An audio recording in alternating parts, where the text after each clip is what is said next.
Hello, everybody. My name's Sue, and I'm from Soulfully Connecting. Today, I've got the great pleasure of interviewing Beverley Powell. She's one of our valued authors, and she's a transformational leadership coach. I'm going to let Beverley talk for herself, and we have a photo of her because the sound wasn't coming across very well, so she is there, but but we can't see her live. I'm the part of Beverley's work that I personally am very impressed with and really resonates with me is she's a champion of minority groups, and that I think is so important in this day and age. But anyway, I'll let Beverley speak for herself. Hello, welcome, Beverley. Hi and welcome, Sue. Thank you for inviting me. It's really great to get involved with you once again. Yeah, it's a delight to talk to you. Okay, Beverley, first question. Who are you? Who is Beverley Powell? Who is Beverley Powell? Wow. Well, Beverley Powell is a transformational leadership coach, and also I do some work in the corporate world. So I work as a program manager for the NHS, and that covers the Yorkshire and the Humber region of the UK. And also I'm involved as a life coach. I'm an accredited life coach, and I transform organisations and individuals and groups. My specialism within that remit is around minority groups, as you've alluded to, and drilling down even further, it's around Black women and raising and leveraging their skills and recognising their talents. And why did you get specifically into the work? I can understand, as you being a Black woman, I can understand you helping other Black women and things, but how did you get into the LGBTQ community and that kind of work you do? Yeah, so a lot of my work I've done in the past is centred around diversity across all protected characteristics. And my research that I did many years ago for my master's centred on the transgender community and the transgender accessing patient care in the primary sector. What I recognised at that time, and that particular group has only just been born from the Equality Act and recognised and wasn't identified in the census, that we're getting a bad deal. So my real bugbear really was around ensuring that everybody has access to primary care, secondary care, and also has the same health outcomes. So we know with lots of data out there from Stonewall and other key organisations who champion this, is that the outcomes for a lot of minority groups are not the same. And the experiences of certain minority groups, Black groups, the elderly, the trans community, LGBTQ, are not always the same. And therefore that took me really onto the journey of doing a piece of research where I went in and interviewed a number of people within a group going through transition at different ages from different parts of the country. And I recognised that they all had one thing, and that was around the poor experiences that they had. From that, I developed a guidance, and the guidance was passed at a local hospital that I worked at the time. And we had a guidance, and I worked very closely with somebody from the trans community who came, and I gave them the platform to talk about their experiences and to help drive through and make that come alive. So I guess the cross-cutting themes to me, Sue, around that, whilst I talk about and being a Black woman, about minority, there's something about the work from Professor Kimberly Crenshaw. So I'm largely driven by the work of Professor Kimberly Crenshaw, who coined the term intersectionality. So there's a recognition that there are a number of challenges, but there are cross-cutting challenges as well. And also the work by Mi Yang Chung Judge, who's an organisational development specialist, and she talks about bringing self into that space. So whenever one interacts, you're bringing yourself into that space and Yeah. using yourself as a resource. So I recognize that. And the other piece of work is around critical race theory.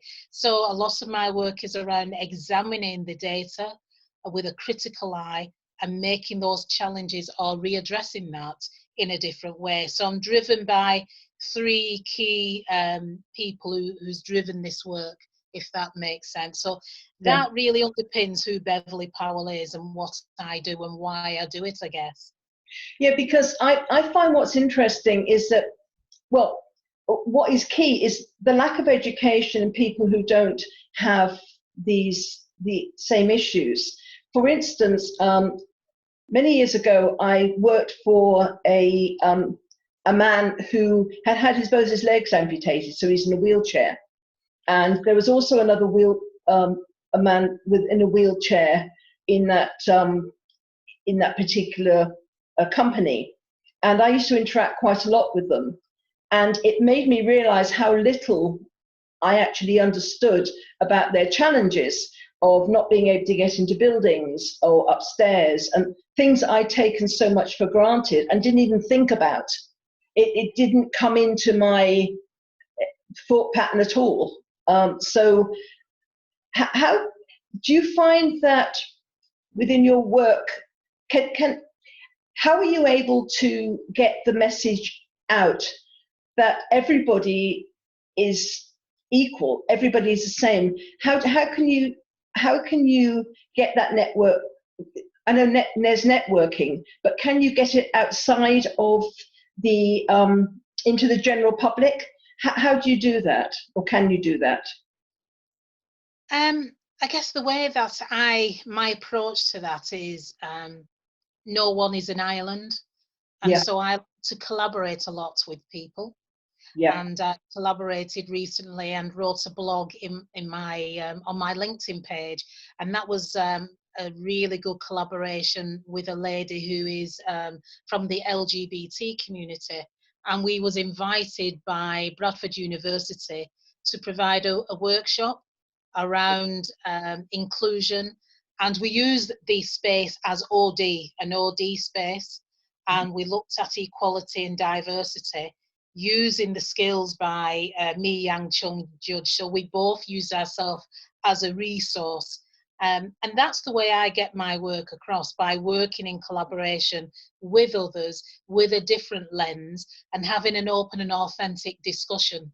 And in that way, what I tend to find is that people become alive to that, because we often open up our vulnerabilities, our own personal experiences, and others share. So it's a real learning space, really, using some of the tools and tips from an OD perspective, I guess. So the best way to go about this, I always find, and certainly with the trans work that I alluded to earlier on, is to work with people from that group. Certain people are the experts. I'm not the expert. I have a lived experience, a life experience of being a Black woman. However, there are other cross-sectional issues and challenges that I may not have experienced. And so it's really important, I believe, for us to collaborate, co-create, and to open up dialogue for everybody in a safe space. That's the other important thing, just ensuring that the space is safe as well. That is so important. I mean, I think it's crucial. All you have to say is the wrong word and the wrong tone of voice, and you can shut somebody up completely. I know we're currently in a strange situation worldwide at the moment, but what's really encouraging, and I don't know if this helps with your work, is how much people are communicating. That I know there is a level of discomfort and suffering for quite a few people, but also people are coming together more and helping each other more. Can you see that being like a catalyst for your work? Do you think that people will continue with that when everything gets back more to normal? do you feel this is a surge forward into like a new way of being?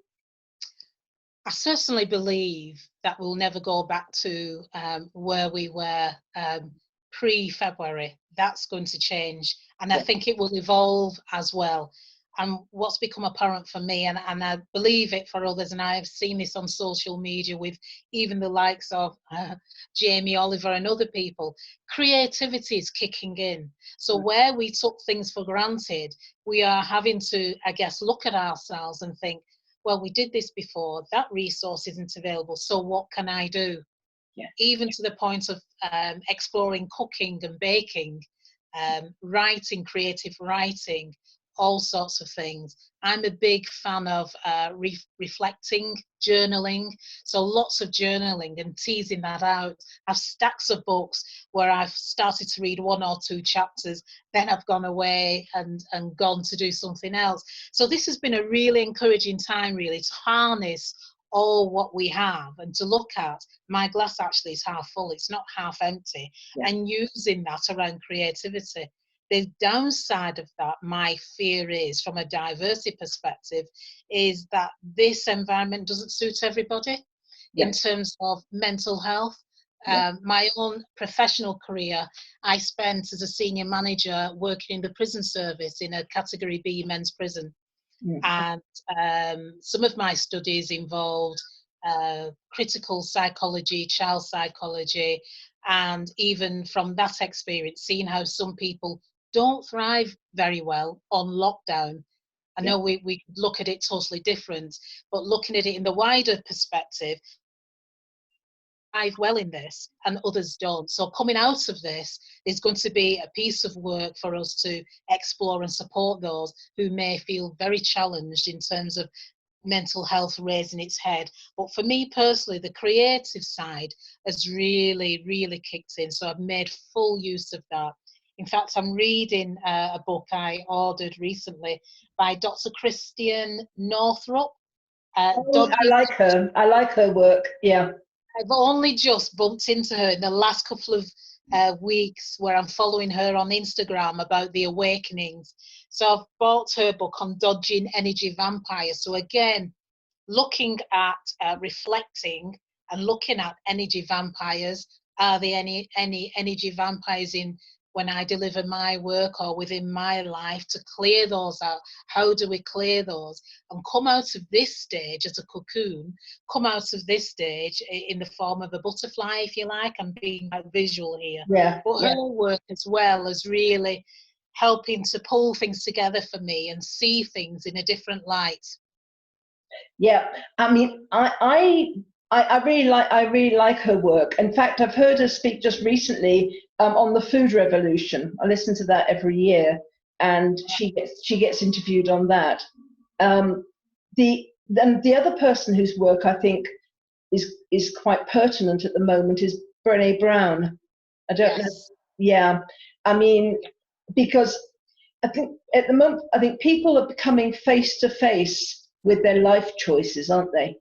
You know, having to spend time either alone or spend time with people that you can only just tolerate if you only see them a few hours a day. So I think it really is accentuating people's joys and people's like challenges. So it's easy. Well, it's never easy, but if you're in an unhappy relationship, for instance, you know, if you're always out with your friends and doing something outside, you can kind of cope with it. But 24/7, I think it's going to be quite life-changing for so many people this period.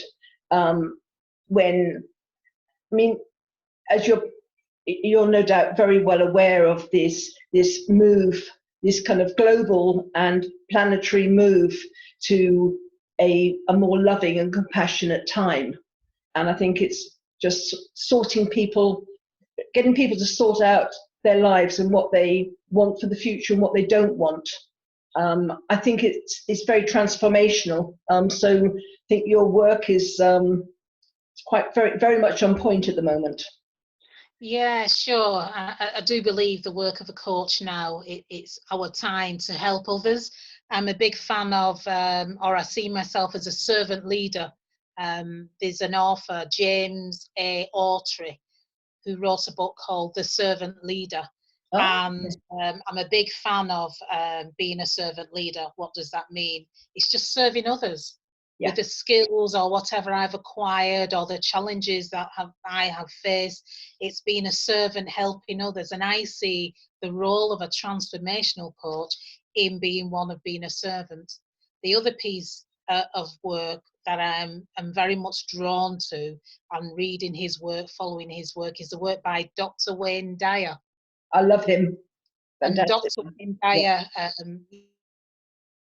I'm a big fan of his, and I was reading a chapter from his book I have, but manifestations. So what we focus on, we actually get, and more or less this is a thing as a coach, we're trying to probably steer people away and transform into another direction. Because if we're bogged down with something that we believe we are not capable or able, I see the coach or myself as an enabler. Yeah. So it's really helpful for me to understand the philosophy and work of Dr. Wayne Dyer and the likes of Christiane Northrup and the energy vampires and all that work, and Brené Brown, making yourself vulnerable, which is what I don't see any fear in that, making yourself vulnerable. Nobody's perfect. It's what we do with those challenges that we face throughout our life. So I guess that's the reason why I see myself as a servant leader. And I think, I wish more leaders saw themselves as such, because that is what, you get people in positions of power and they don't see themselves as servants of the people. They see themselves more as kind of one of the old-fashioned stern fathers whose word was law. And I think, well, I know that the concept of servant leader is so important, because, as you said, none of us are perfect. And it's also being able to hand over the leadership to someone else who's maybe got better skills as well in that area. Sure, yeah, I totally understand that. It's interesting because I wrote a couple of blogs last week before. Last week was the International Week of Coaching. So I tasked myself to send out a short blog every day around coaching. And one of those things was around power. And just, I guess, reminding people there are different types of power. So many times I, as a coach, have had conversations with individuals who do not believe they have the power. And there are different types of power. So the formal power, informal power, power influence, leaders, managers, and it's around getting the concept of that as well. So the whole notion of power is an important one too. Yeah, and it's a hard message to get across when people have been disempowered sometimes the whole of their lives. And people have been kind of working to keep them that way. So it's not an easy shift for people. What are the main challenges you find in your work? So just to let you know, Sue, that I think my battery is running a little bit low on my iPad. So if it cuts out, that's why.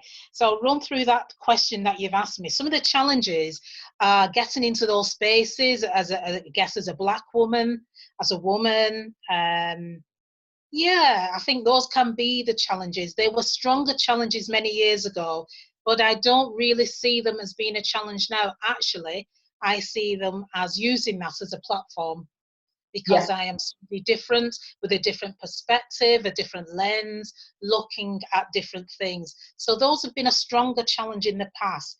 I don't actually foresee them being a challenge now. However, in the wider world, the whole concept of power, people may say, I have a lot of influence or I have a lot of power, and others may think otherwise. So depending on what space you're operating in, the doors can be open or the doors can be shut around the notion of power. Who has the power? Who has the influence? And how we shape that?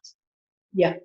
I quite agree. And I will keep this short because, as you said about your battery, I've enjoyed this interview and I'd hate it to be wasted because you suddenly disappear.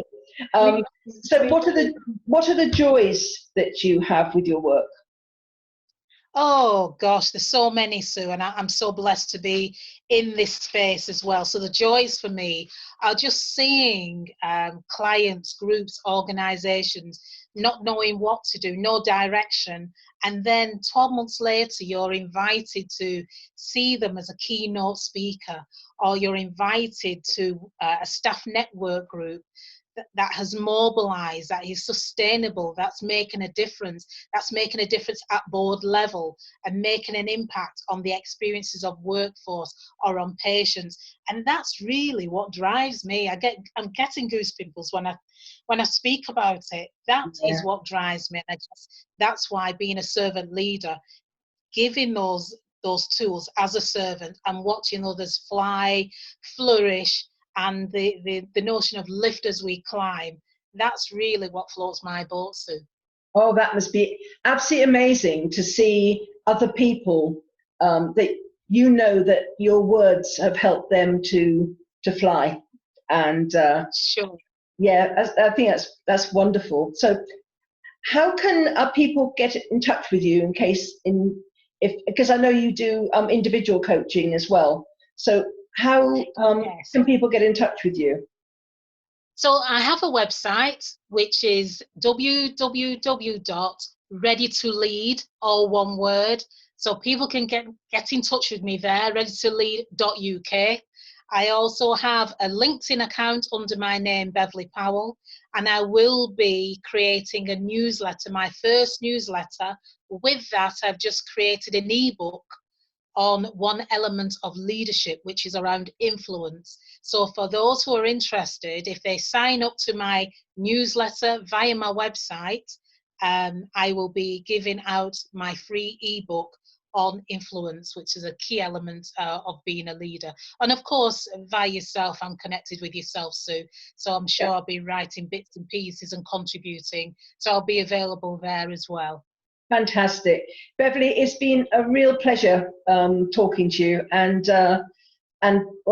thank you very much for taking the time. Thank you, Sue. I've really enjoyed it. Lovely to connect again, and I will be in touch with you soon. Thanks. Bye, everybody. Bye. Thank you very much, everybody, for joining us today. Okay, and hope to see you next time. Bye.